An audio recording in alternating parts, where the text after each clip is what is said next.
이번 주에는 굉장히 큰 여러 가지 이슈가 되는 사건들이 좀 있었습니다.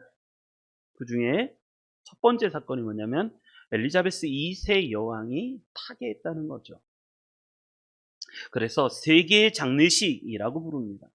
세계 장례식, 모든 세계 각국 정상들이 참석하여서 그의 죽음을 같이 애도했습니다. 그런데 이러한 사건들을 볼 때 우리는 예수 믿는 사람들은 이런 사건들을 어떻게 이해하고 어떻게 바라봐야 할 것인가, 이게 참 중요합니다. 모든 세계의 정상들이, 나라가 그 슬픔을 애도하고 슬퍼했지만 어떤 나라들은 그의 슬픔을 애도하기보다는 오히려 잘됐다, 즐거워하고 기뻐하는 나라들도 있더라는 겁니다. 그 중에 하나가 뭐냐면 이 아일랜드가 대표적인 그 나라입니다. 아일랜드는 이 영국으로부터 약 800년 동안 영국의 식민 지배를 받았습니다. 엘리자베스 2세 여왕이 70년 동안 여왕의 통치를 했는데, 이 아일랜드 사람들은 이 경적을 울리고 또 즐거워하고 소리치고 잘됐다라고 말을 합니다. 왜냐하면 이 여왕 재임 기간에 참 우리가 일제강점기로부터 어려움을 당했듯이 이 아일랜드 사람들은 이 영국으로부터 참 많은 어려움을 겪었습니다. 우리나라도 그랬죠. 우리나라 한글, 일제강점기 때 우리는 37년밖에 안 됐는데 일제강점기 때 한글 쓰지 마라, 이름을 개명해라, 창시 개명을 해라. 그런 것처럼 아일랜드의 이 모국어연 게일어 쓰지 마라. 일제강점기랑 비슷해요. 왜 니들 나라 언어를 쓰는데 영어를 써라. 뿐만 아니라 공무를 수탈해 가기 시작을 합니다. 수백 년간 아일랜드 사람들을 소장농으로 다 만들어 버려가고 공무를 수탈해 가고, 뿐만 아니라 1972년도에는 PAL이라고 하죠. 영국의 공수부대가 와서 아일랜드, 특별히 북아일랜드의 카톨릭 시위대, 평화 시위대죠. 거기다가 총을 난사해 버려갖고 14명이 죽었습니다. 그래서 피해 일요일이다라고 말하고 아일랜드 현대의 가장 큰 비극이다라고 말을 하죠. 아주 슬픈 역사를 갖고 있었습니다. 그래서 아일랜드 사람들은 이 엘리자베스 여왕의 죽음을 그렇게 슬퍼하지 않습니다. 뿐만 아니라 케냐 사람들, 이게 지금 여기에 나오는 사진도 케냐 사람들인데, 케냐가 우리도 선교사님을 위해서 케냐 선교사님을 위해서 기도하는데, 케냐 사람들이 참 영국으로부터 많은 어려움을 당했습니다. 마우마우 봉기라고 합니다. 독립운동, 자유전사들, 영국군들이 와갖고 총 쏘기 게임하듯이 몇 명을 죽였냐면 9만 명을 죽여버려요. 케냐 사람들 9만 명을 죽여버려요. 그리고 16만 명을 수용소에 가둬버리죠. 그리고 60년이 지나 60몇 년 동안 지배를 하고 또 식민 지배를 하고 그랬습니다. 60년이 지난 2013년에 겨우 사과를 하고 보상금을 턱없이 작게 책정해서 줍니다. 케냐 사람들은 영국을 별로 좋아하지 않아요. 남아공, 인종차별의 대표적인 관행을 만들었던 게 영국이었습니다. 지금도 남아공 아프리카는 아주 가난한 사람은 굉장히 가난해요. 그것이 뭐냐면 인종차별로부터 오는 거예요. 부자는 지금도 이 남아공 같은데 뭐 채굴권이라든지 뭐 이런 거 다 영국이 갖고 있습니다. 그래서 빈익빈 부익부, 그게 굉장히 극단적으로 이루어지죠. 그래서 영국 여왕이 죽음을 슬퍼하지 않아요. 인도, 여왕이 쓰고 있는 왕관에 있는 대표적인 다이아몬드, 그거 빨리 인도로 반환해라. 그걸 왜 니들이 갖고 있느냐. 거의 인도도 마찬가지. 식민 지배를 받았죠. 영국의 여왕의 죽음을 세계 정상이 슬퍼하는데 다른 나라들은, 어려움을 당했던 나라들은 슬퍼하지 않습니다. 여러분, 우리가 크리스찬들은 이것을 어떻게 봐야 할 것인가, 어떻게 이해를 해야 될 것인가. 여러분, 화려함에 속지 말아야 됩니다. 뿐만 아니라 지금 우리 러시아 선교사님 지난주에 설교하고 난 후에 지난주에 또 굉장히 큰 하나의 일이 벌어졌죠. 푸틴 대통령이 예비군을 소집을 했습니다. 우크라이나 지역을 지금 4개 큰 지역을 점령하고 있는데 거기에 투표를 하겠다는 거예요. 투표를 하고 러시아 나라에 속하기를 원한다. 그러면 거기가 러시아 나라가 돼버리는 거죠. 그러고 나면 우크라이나가 회복을 위해서 탈환하려고 하면 그것은 나라를 침공하는 걸로 해서 전쟁으로 간주하겠다. 그래서 핵무기를 쏘겠다. 그래서 예비군을 30만 명 모집하겠다 해서 지금 나라가 발칵 뒤집어졌죠. 4개 지역이 있습니다. 도네츠크, 루안스키, 그리고 러시아가 점령 중인 자포리자, 그리고 헤르손 지역. 총 4개 지역에서 투표가 진행되고 있습니다. 이제 곧 투표가 정리가 될 겁니다. 그러고 나면 선교사님이 얘기한 것처럼 특수 군사작전이 아니라 이제는 전쟁이다 라는 말을 쓸 겁니다. 그러고 나면 핵무기도 쓸 수 있다라고 말을 하죠. 그래서 러시아 시민들이 탈출을 시작합니다. 내가 지금 러시아 군이 우크라이나 지금 7개월째 전쟁 중인데 하루에 250명씩 러시아 사람들이 죽어가고 있다고 말을 해요. 부상자만 하루에 500명씩 나오고 총 사망자가 러시아 사람들만 5만 명 죽었다고 얘기하죠. 전문가들은 약 7만 명, 8만 명 정도가 죽었다고 얘기를 하고. 그래서 총알 바지로 내가 나갈 이유가 없다. 그래서 러시아를 탈출합니다. 핀란드 국경으로 탈출을 시도하고, 그리고 지금 유튜브에도 막 그런 영상이 올라오던데 어떻게 하면 군대에 참전하지 않을까 해갖고 팔을 부러뜨리는 방법, 그것이 지금 러시아에, 그래서 전쟁에 나가지 않으려고 하죠. 많은 사람들이 탈출, 해외로, 그래서 지금 공항이 난리가 났습니다. 전쟁 나는 싫어한다. 여러분, 이러한 것들을 우리는 어떻게 봐야 하는가? 여러분, 절대 우리가 잊지 말아야 할 말씀이 있습니다. 우리가 절대 잊지 말아야 할 말씀들이 있죠. 그것은 뭐냐면 갈라디아서 6장 7절의 말씀입니다. 우리 같이 한번 읽어보겠습니다. 읽습니다. 시작. 스스로 속이지 말라. 하나님은 업신여김을 받지 아니하시나니. 여기 보면 이렇게 말씀합니다. 스스로 속이지 마라. 그리고 나서 하나님은 업신여김을 받지 아니하시나니, 이 업신여김을 받다라는 단어를 예전 개역 한글에서는 뭐냐면 만홀히 여김을 받지 아니하시나니 이렇게 말을 했습니다. 근데 이게 뭐냐면 이 업신여김을 받다, 이게 만홀히 여김을 받다라는 말이 뭐냐면 코웃음치다, 비웃다, 조롱하다라는 말이에요. 하나님은 자신을 조롱밖에 내버려 두지 않는다는 거예요. 스스로 속이지 말라는 거예요. 내가 이 화려함, 이 자국의 유익, 이것을 놓고 살아간다고 하더라도 스스로 속이지 마라. 하나님은 조롱받지 아니하시는 분이시고 업신여기지 아니하시는 분이시기 때문에, 절대 묵과하지 아니하시는 분이시기 때문에 그 다음 말씀이 정말 중요합니다. 우리 같이 한번 읽어볼까요? 사람이, 시작. 사람이 무엇으로 심든지 그대로 거두리라. 아멘. 하나님이 심판하신다는 거예요. 스스로 속이지 말라. 하나님은 업신여김을 받지 아니하시나니 사람이 무엇으로 심든지 그대로 거두리라 라고 말씀하십니다. 지금 자국 이기주의죠. 지금 전 세계가 자국 이기주의에 빠졌어요. 그래서 다른 나라가 어떻게 되든, 다른 나라가 이렇게 먹고 살든 그렇지 않든 상관없이 자기를 위해서 살아요. 하나님은 반드시 심판하신다라는 거예요. 무엇으로 심든지 그대로 거두리라. 크리스찬들은 이러한 일련의 사회적인 사건들을 보고 나는 무엇을 생각해야 될고, 크리스찬들은 무엇을 이해해야 되는가?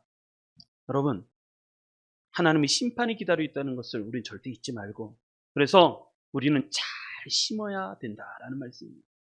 우리는 잘 심어야 됩니다. 그리고 잘 거둬야 됩니다. 이 땅에서 심판을 받지 못한다고 하더라도 하나님은 반드시 심판하실 거예요. 하나님은 공의로우신 분이십니다. 만약에 하나님이 공의로우시지 않으면 공평하지 않아요, 세상이. 하나님은 반드시 살아계셔야 되고, 그리고 공의로우셔야 되고, 그래야 억울한 사람이 없죠. 그렇기 때문에 우리 성도님들 잘 심으시기 바랍니다. 그리고 잘 거두시기 바랍니다. 그것이 신앙의 가장 중요한 거예요. 우리가 무엇을 하든, 무엇을 먹든, 무엇을 입든 상관없이 우리는 잘 심고 잘 거두시는 우리 성도님들 되시기를 주님의 이름으로 축복합니다. 그러면 나는 무엇을 심어야 될 것인가? 오늘 말씀을 통해서 3가지를 말씀드리려고 합니다. 나는 무엇을 심어야 할 것인가? 자, 우리 말씀 한번 보겠습니다. 1절부터 우리 한번 같이 읽어보겠습니다. 1절부터 8절까지 한번 같이 읽겠습니다. 읽습니다. 시작. 그날 예수께서 집에서 나가사 바닷가에 앉으심에 큰 무리가 그에게로 모여들거늘 예수께서 배에 올라가 앉으시고 온 무리는 해변에 서 있더니 예수께서 비유로 여러 가지를 그들에게 말씀하여 이르시되 씨를 뿌리러 자가 뿌리러 나가서 뿌릴새 더러는 길가에 떨어짐에 새들이 와서 먹어버렸고 더러는 흙이 얇은 돌밭에 떨어짐에 흙이 깊지 아니하므로 곧 싹이 나오나 해가 돋은 후에 타서 뿌리가 없으므로 말랐고 더러는 가시떨기 위에 떨어짐에 가시가 자라서 기운을 막았고 더러는 좋은 땅에 떨어짐에 어떤 것은 100배 어떤 것은 60배 어떤 것은 30배의 결실을 하였느니라. 아멘. 자, 이 마태복음 13장의 말씀은 천국장이라고 말합니다. 천국장. 하나님의 나라가 이 땅에 어떻게 이루어지는가? 지금도 전 세계적으로 자국 이기주의에 빠져서 중국은 중국대로, 러시아는 러시아대로, 그리고 또 미국은 미국대로 열심히 자국 이기주의를 위해서 살아가요. 다른 나라가 어떻게 되든 상관없이 그냥 살아가는 거예요. 그런데 우리는요, 어떻게 살아가요? 하나님의 나라를 위해서 살아가야 된다는 거예요. 하나님의 나라. 그래서 예수님 말씀하시죠. 먼저 그의 나라와 그의 의를 구하라. 그래서 우리는 하나님의 나라를 위해 살아가야 되는데 이 천국장, 이 마태복음 13장은 하나님의 나라를 위해서 살아가는데 우리는 뭘 해야 되는가? 열심히 하나님의 말씀을 뿌리는 사람이 되어야 된다. 하나님의 말씀을 심어야 된다라는 말씀입니다. 오늘 본문에도 보면 이런 말씀하죠. 그날에 예수께서 집에서 나가서 바닷가에 앉으실 때 많은 무리가 모여들었습니다. 그들에게 하시는 말씀이 뭐냐면 씨를 뿌리는 자가 뿌리러 나가서 뿌린다라는 거예요. 인생은 씨를 뿌리는 거예요. 씨를 뿌리러 나가서 뿌리는데 어떤 씨는 길가에 떨어지고 어떤 씨는 돌밭에 떨어지고 어떤 씨는 가시떨기 위에 떨어지고 어떤 씨는 좋은 땅에 떨어졌다라는 말씀입니다. 이 말씀은 무슨 말씀이냐면 이런 거죠. 우리가 세상 나라에 살면서 우리는 하나님 나라의 삶을 살아야 되고 그러려면 하나님의 나라의 삶을 살아려면 열심히 하나님의 말씀의 씨앗을 뿌려야 된다. 여기서 이 씨앗은 말씀을 얘기합니다. 말씀의 씨앗을 뿌려요. 그런데 누구를 위해서 뿌리는가? 먼저 나에게 뿌려야죠. 다른 사람에게 뿌리는 것도 중요한데 말씀이 나한테 먼저 떨어져야 돼요. 할렐루야. 말씀 열심히 보고 있습니까? 하나님의 말씀 열심히 보고 있습니까? 말씀 열심히 보셔야 돼요. 하나님의 말씀이 어디에 뿌려져야 되냐면 나한테 먼저 뿌려져야 돼요. 나한테 뿌려져서 내가 먼저 말씀의 은혜를 받아요. 말씀이 없으면 이겨나갈 방법이 없어요. 예수님도 공생에 시작하기 전에 사단이 와서 시험을 하잖아요. 여러분, 사단도 말씀을 갖고 시험합니다. 말씀을 갖고 시험을 하죠. 그런데 예수님이 이기시는 방법도 역시 말씀으로 이기신 거예요. 우리가 세상을 이기는 방법은 말씀이 내 안에 뿌려지고 그 말씀으로 세상을 이길 수 있어야 되는 거죠. 그게 첫 번째입니다. 말씀을 열심히 내 안에 뿌려야 되는 거예요. 사람은요, 육으로 살지 않습니다. 영으로 사는 거예요. 사람은 말씀, 떡으로만 살지 않고 하나님의 입에서 나오는 모든 말씀으로 살 것이다 라고 말씀했습니다. 갈라디아서 6장 8절 9절 굉장히 중요한 말씀이 있죠. 갈라디아서 6장 8절 9절 한번 같이 읽겠습니다. 자, 읽습니다. 시작. 자기의 육체를 위하여 심는 자는 육체로부터 썩어질 것을 거두고 성령을 위하여 심는 자는 성령으로부터 영생을 거두리라. 아멘. 여러분, 자기 육체를 위하여 심는 자는 그런 인생이 있다는 거예요. 지금 전 세계 나라가 자기 육체를 위해서 살아가요. 그런데 몰랐죠. 엘리자베스 2세 여왕 70년을 통치했어도 죽음이 온다는 걸 몰랐죠. 죽음이 온다는 걸 알면 그렇게 살지 않죠. 자기 육체를 위해 사는 사람이 있어요. 그런데 그 사람들의 결과는 육체로부터 썩어질 것을 거두고 육체로부터 썩어질 것을 거두는 거예요. 그런데 성령을 위하여 심는 자는 성령으로부터 영생을 거두게 되어 있어요. 여러분, 가만히 돌이켜 보십시오. 나는 무엇을 위해서 심는가? 무엇을 뿌리고 있는가? 내 육체를 위해서 열심히 뿌리고 있고 열심히 무엇인가 심고 있는가? 아니면 성령을 위해서 내가 심는 자, 성령을 위해서 말씀을 뿌리는 자가 되고 있는가? 하루가 24시간입니다. 하루가 24시간 동안 나는 육체의 것을 심고 육체의 것을 뿌리는가, 아니면 나는 성령의 것을 뿌리고 성령의 것을 심는가? 여러분 어떠신 것 같아요? 왜 그 기도가 그렇게 힘들죠? 왜 말씀을 읽는 게 그렇게 힘들죠? 여러분 하루에 30분 말씀을 보십니까? 24시간 중에 30분 동안 하나님을 만나고 하나님께 기도하고 하나님의 말씀을 보는 게 왜 그렇게 힘들죠? 인간은 근본적으로 육체를 따르는 걸 좋아해요. 그래서 거룩한 삶을 사는 게 힘들어요. 그래서 끊임없이 그것이 내 안에 순해지기까지, 그것이 늘 씌어지기까지는 훈련이라는 게 필요한 거예요. 가만히 있으면요, 인간은요, 자꾸 육체를 따라 살아가게 돼요. 그래서 육체적인 것, 성령으로 심는 거는요, 육체를 거스르는 거란 말이에요. 육체를 거스르는 건데 그게 쉽겠냐고요. 인간의 본성과 육체는 쉬운 걸 좋아해요. 늘 언제나 내 편한 걸 좋아하고, 여러분 죄 짓는 게 훨씬 쉬워요. 타락하는 거 좋아하고. 가만히 있으면 인간은 잡초 같은 존재라서 그냥 잡초가 막 자라요. 그래서 나도 모르게 가만히 있으면 잡초가 죄가 막 자라요. 잡초처럼 막 자라요. 그럼 가만히 있으면 타락해 가는 거예요. 그러면 멸망밖에 방법이 없어요. 그런데 우리 예수 믿는 사람들 거슬러서 성령의 것을 심어야 된다는 거예요. 성령의 것을. 여러분 성령의 것을 심으시기 바랍니다. 그래서 매일같이 하나님께 시간을 루틴으로 정해놓고 매일같이 하나님의 말씀을, 이 시간대는 누구도 침범하지 못하게 만드시기를 바랍니다.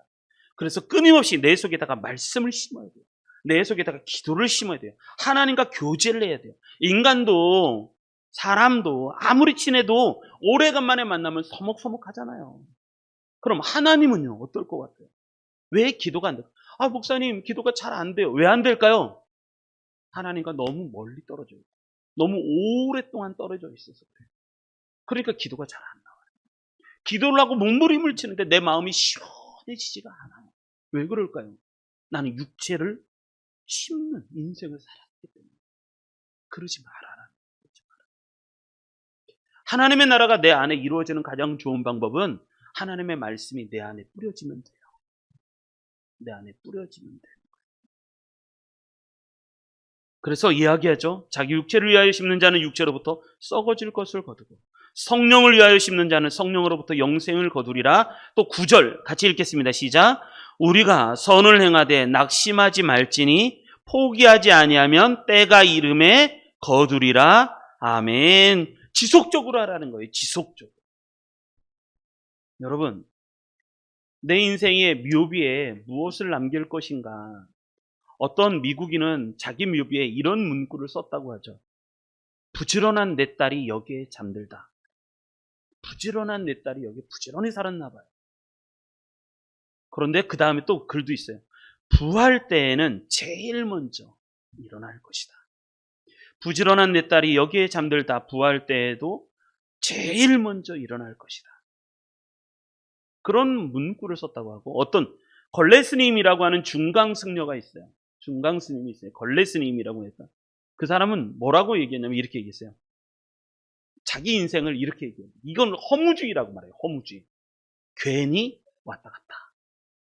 자기의 마지막 말이 그 말이에요. 괜히 왔다 갔다. 자기가 하나님이 주는 인생을 살아가는데 그 인생을 뭐라고 하냐면 인생의 마지막이 허무하게 끝나는 거예요. 괜히 왔다 갔다. 저는 이 사람을 참 좋아해요. 선교사님이죠. C.T. 스터드라는 선교사님. 복음주의 선교단체를 만들었죠. 이 WEC가 이게 월드 에반겔리컬 그다음에 크루즈, 이게 그 말이죠. 복음주의 선교단체라는 말이죠. 학생 복음운동의 조상이라고 말하는 사람이에요. 캠브리지의 7인이라고도 불리웠고, 그리고 아프리카를 선교할 때 이 사람을, 아프리카 사람들이 뭐냐면 그러니까 위대한 하얀 주장이라고 불렀어요. 이 스터드라는 사람. 이분은 잘 나갔죠. 대학생 시절에 캠브리지 대학에, 영국의 캠브리지 대학을 다닐 때 정말 잘 나갔죠. 학교에서는 수석을 했고 또 운동도 잘했습니다. 그런데 어느 날 캠퍼스 집회 갔다가 무디 목사님이 하는 캠퍼스 집회 갔다가 복음을 깨닫기 시작해요. 예수 그리스도는 그 자리에서 영접을 합니다. 그러고 나서 내 인생이 이렇게 살면 안 되겠다 생각을 하고 어디로 가냐면 바로 중국으로 출발을 합니다. 그래서 중국에 가서 그의 열정을 다 쏟아부으면서 중국 선교를 해요. 그러다가 몸이 너무 나빠서 10년 후에 돌아와서 투병 생활을 하다가 아프리카 선교사를 모집합니다라는 공고를 보고 그 자리에서 다시 일어나서 나는 아프리카 가겠다고. 그래서 아프리카를 가요. 모든 사람들이 그런 얘기를 하죠. 제정신이 아니야. 제정신이 아니야. 아니, 어떻게 그런 결정을 내리냐. 너도 아프잖아. 근데 어떻게 또 아프리카를 가니? 모두가 만류했습니다. 그랬더니 스터디가 아주 굉장히 의미 있는 말을 남기죠. 하나님의 아들 예수 그리스도가 이 땅에 오셔서 날 구원하시기 위해 십자가에서 죽은 것이 참으로 사실이라면, 그것이 참으로 사실이라면 내가 그를 위하여 바치는 희생은 그 어떤 것도 지나친 희생이 될 수 없다. 그러면서 아프리카로 떠나요. 스터디의 인생의 지표가 되는 말씀이 이 말씀이었어요. 오직 한 번뿐인 인생 속히 지나가리라. 오직 그리스도를 위한 일만이 영원하리라. 그러면서 이 삶을 살아요. 선교사의 삶을 살아요. 여러분, 우리가 뿌려야 되는데 심는 인생이 있고 거두는 인생이 있는데 우리는 뭐를 뿌려야 될 것인가? 첫 번째가 그거예요. 하나님 나라를 위해서 말씀을 뿌리는데 그 말씀을 나한테 뿌리셔야 돼요. 첫 번째가 나한테 뿌리셔야 돼요. 그래서 말씀이 내 삶하고 연결이 되게 하셔야 돼요. 여러분, 말씀만 열심히 내가 뿌리고 말씀의 은혜를 받는 게 중요한 게 아니라 그 말씀을 뿌린다는 말이 뭐냐면 그 말씀이 내 삶을 변화시킬 수 있게끔, 내 삶에 영향력을 끼칠 수 있게끔 내 삶하고 연결을 시키라. 연결을 시켜라. 여러분, 우리의 인생이 뭐 그렇게 길지 않습니다. 열심히 우리가 살아가는 동안 말씀을 열심히 내 안에 뿌리시길 바랍니다. 제가 요즘 김일두 목사님 말씀을 이렇게 전기집을 이렇게 읽다가 제가 또 한번 30년 전에 읽다가 요즘 최근에도 읽었는데 참 은혜가 돼요. 김일두 목사님이 세례를 받기 시작해요. 깡패. 참 인생이 참 그랬죠. 기구했었죠. 시험도 떨어지고 아버지도 돌아가시고 막 그래서 가문이 참 어려웠는데 김웅두 목사님은 인생이 뭔가 하다가 술 마시고 깡패가 됐습니다. 그러다가 예수님을 영접했죠. 영접하고 나서 자기가 영접하고 났더니 자기 죄가 그렇게 보이더라는 거예요. 그래서 하나님 앞에 이제 목사님이 이제 선교사님이 수알렌 선교사님이 세례받자 하는데 그 세례를 받는데 김익두 목사님이 그 세례 받는 게 너무 영광스러운 거예요. 내가 하나님 앞에 세례를 받다니. 그 세례 준비를 몇 년을 하면 1년을 합니다. 1년 하면서 김익두 목사님이 성경을 몇 번을 보냐면 성경을 100독을 해요. 1년 동안 신약 성경을 100번을 읽어요. 100번. 김익두 목사님의 인생 중에 성경을 총 몇 번을 읽었냐면 신약을 1000번을 보고 구약을 100번을 봤다고. 그러니까 우리나라에 김일두 목사님이 안진뱅이를 일으키죠. 제가 안진뱅이 이야기 많이 하잖아요. 김일두 목사님이 처음에 안진뱅이를 일으킬 때 목사가 되고 나서 안진뱅이를 일으키는데 안진뱅이가 안 일어나는 거예요. 베드로처럼 은과 금 내게 없거니와 내게 있는 것으로 내게 주노니 안진뱅이를 보고 일어나라 했는데 안진뱅이가 안 일어나. 그러니까 쪽팔려갖고 자기 교회가 금식하며 회개 기도하고 그리고 일주일 동안 금식하고 그럼 기도해서 안진뱅이를 놓고 기도할 때 그런 역사가들이 그런 얘기하죠. 개신교가 들어오고 난 후에 우리 조선에서 첫 번째 일어난 기적이었다. 그런 얘기예요. 김익두 목사님이 그 안진뱅이를 일으킨 것이 우리나라 개신교 역사에서 일어난 첫 번째 기적이었다. 무디 목사님이 100만 명을 전도했다고 해요. 근데 김익두 목사님은 300만 명을 전도했다고 해요. 어마어마한 한국의 무디다라고 말할 정도였습니다. 근데 그분이 세례를 받기 위해서 말씀을 몇 번 오냐면 100번이다. 100번. 자기 인생에서 신약만 1000번, 구약을 100번을 봐요. 여러분, 성경 몇 번 보셨어요? 9월 말까지 우리 신약성경 일독하자. 그랬었어요. 마지막 주예요. 나는 말씀을 내 안에다가 열심히 뿌리고 있는가? 아니면 내가 이 세상 나라를 위해서 나 육신을 위해서 살고 있지는 않은가? 아니면 나의 영적인 일, 내가 하나님의 나라를 위해서 하나님의 말씀을 내가 열심히 나에게 뿌리고 있지는 않은가?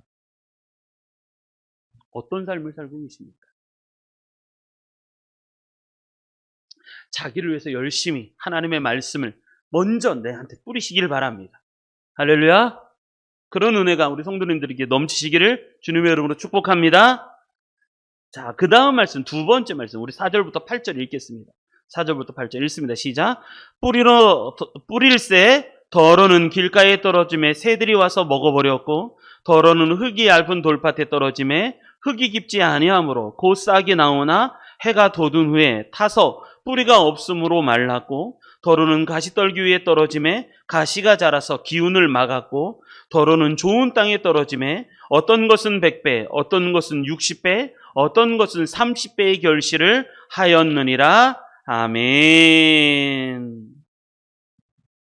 두 번째, 나는 무엇을 뿌려야 되는가? 두 번째가 뭐냐면 포기하지 말고 말씀을 뿌려야 된다. 포기하지 말고. 여기 보면 밭이 안 좋아요. 어떤 밭은 길가밭이 있고 어떤 밭은 흙이 얇은 돌밭이 있고 어떤 밭은 가시떨기 밭이 있고 어떤 것은 좋은 밭이 있어요. 여러분, 밭이 어떻든 상관없이 어떤 밭이 어려움이 있든 상관없이 포기하지 말고 열심히 말씀을 뿌려야 된다. 포기하지 말고. 길가밭은 말씀을 무시해버립니다. 그래서 새들이 와서 잡아먹어요. 여기 새는 사단이라고 말을 하죠. 사단이 와서 내가 하나님의 말씀, 오늘도 지금 말씀을 뿌리잖아요, 열심히.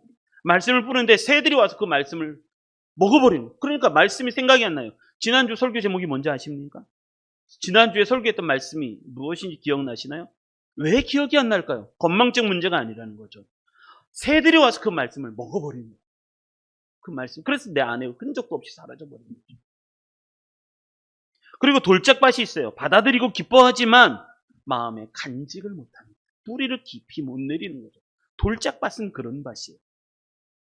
가시떨기 밭은 세상의 좋은 것과 말씀이 공존하게 살아가는.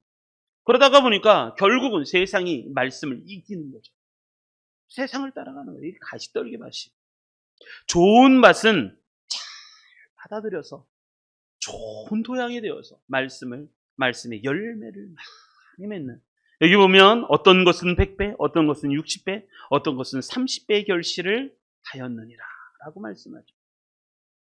포기하지 말고 말씀을 계속 뿌려야 된다라는 말씀.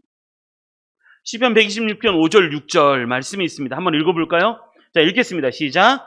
눈물을 흘리며 씨를 뿌리는 자는 기쁨으로 거두리로다. 울며 씨를 뿌리러 나가서 자는 반드시 기쁨으로 그 곡식단을 가지고 돌아오리로다. 아멘. 이번 주 암송 구절이 5절 말씀인데 눈물을 흘리며 씨를 뿌리는 자는 기쁨으로 거두게 되어 있습니다.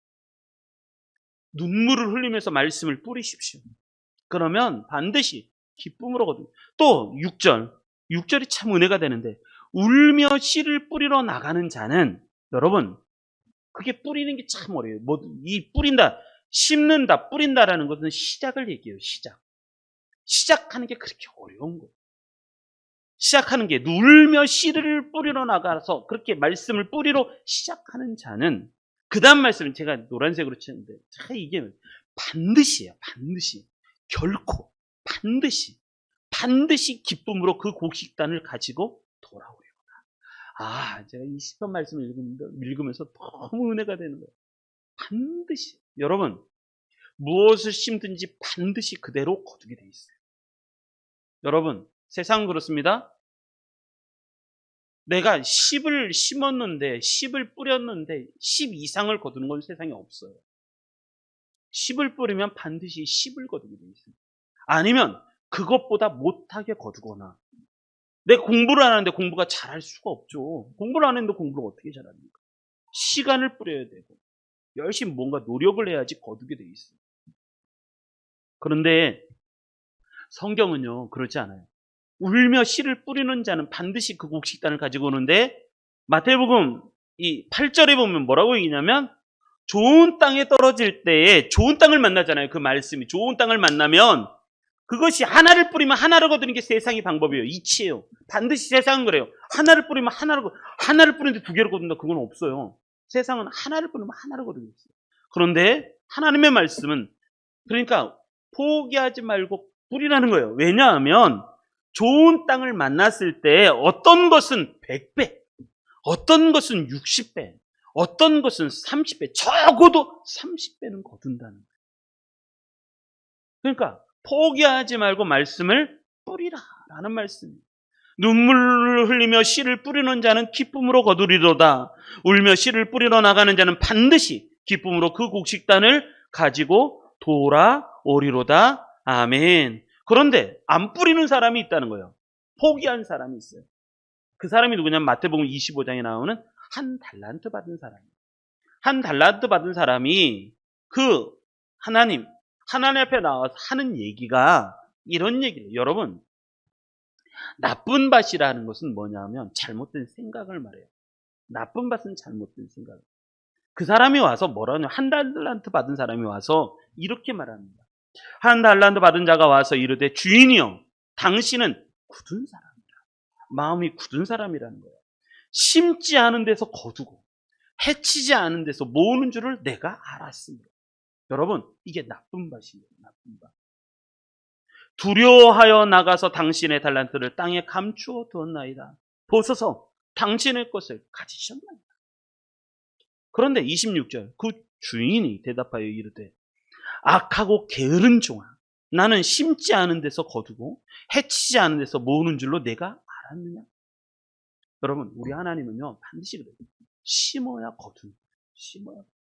우리 하나님은 모든 우리의 인생을 보실 때, 나중에 심판보좌에 섰을 때 너 무엇을 뿌리고 무엇을 거두었느냐, 이것을 물으실 거예요. 넌 무엇을 뿌리고 무엇을. 10달란트 받은 사람은 열심히 가서 10달란트를 뿌렸어요. 그래서 10달란트를 남겨서 하나님 앞에 칭찬을 듣죠. 5달란트 받은 사람도 열심히 가서 뿌리고 열심히 거두었어요. 또 칭찬을 듣죠. 1달란트 받는 사람은 당신은 굳은 사람이라 심지 않은 데서 거두고 해치지 않은 데서 모으는 줄을 내가 알아. 이건 하나님을 착각한 거예요. 하나님을 착각한 거예요. 여러분, 뿌리는 인생이 되시기 바랍니다. 그런데 어려움이 있어요. 길가밭도 있고 돌짝밭도 있고 가시떨기밭도 있을 거예요. 그런데 그거 상관하지 마십시오.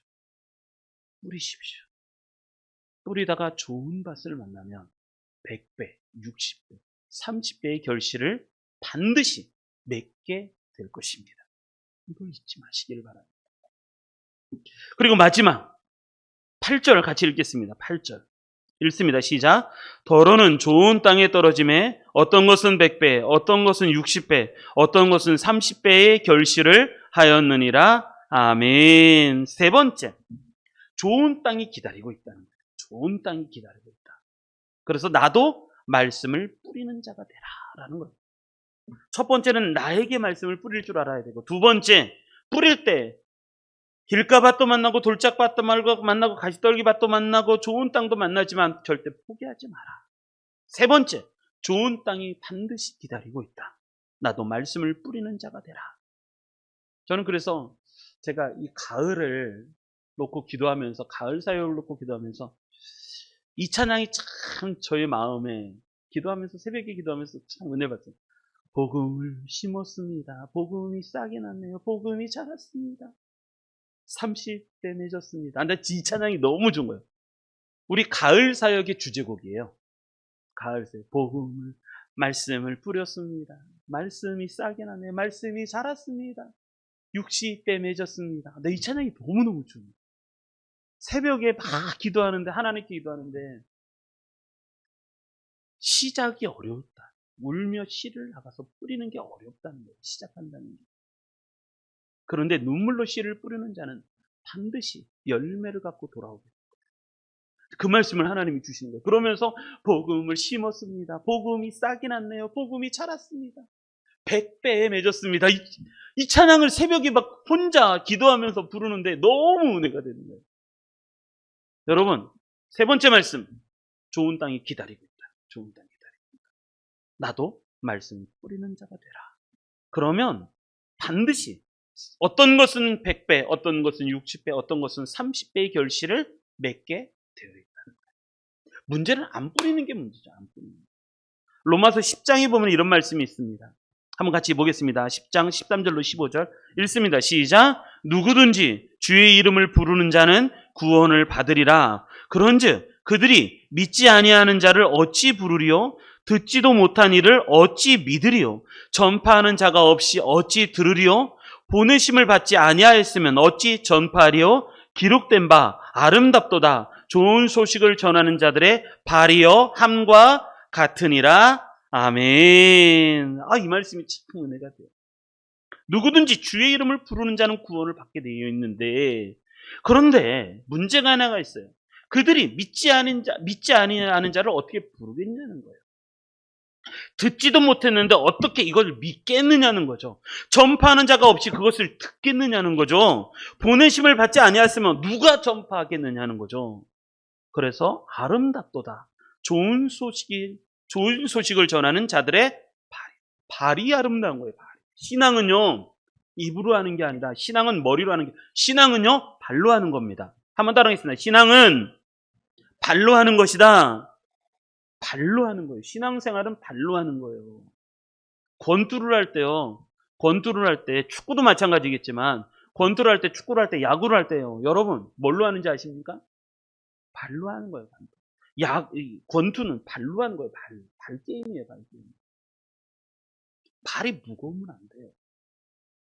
그래서 신앙생활을 뭐라고 얘기하냐면 마라톤 경주라는 거죠. 발로 하는 거, 뛰는 거예요. 신앙생활은 발로 하는 거예요. 입으로 하는 게 아니라, 생각으로만 하는 게 아니라, 추상적인 게 아니에요. 신앙생활은 행동으로 하는 거예요. 발로 하는 거예요. 그래서 열심히 씨를 뿌리라는 거예요.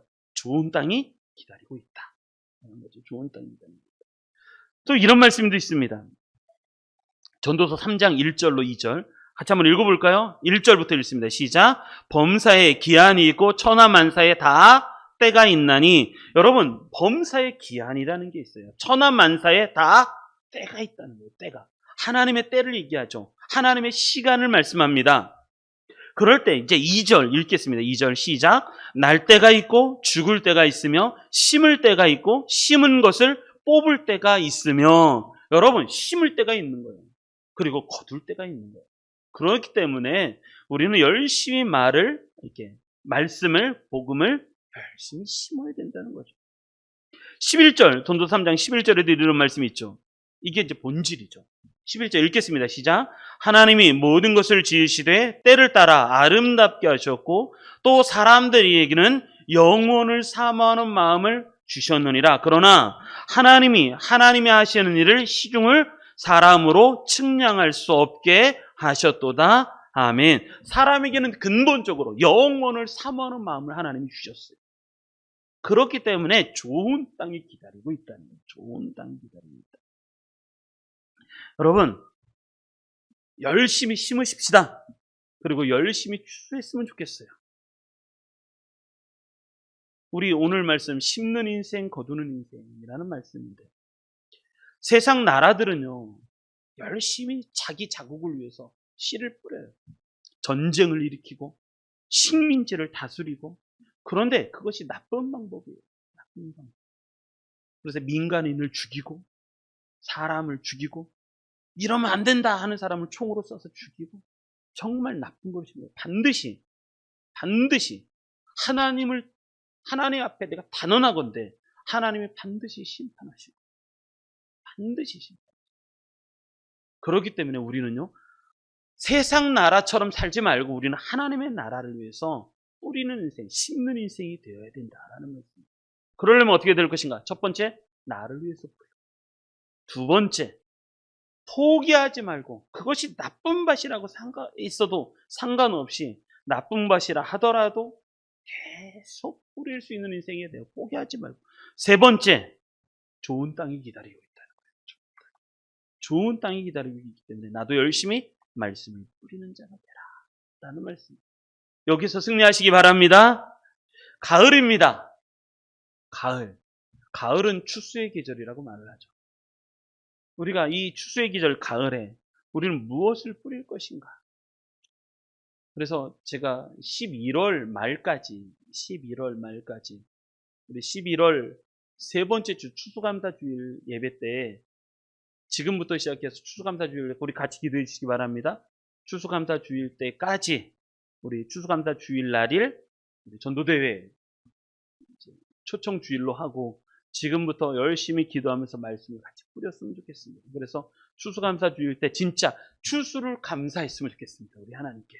지금을 생각하지 마세요. 지금으로 인생은 끝나지 않아요?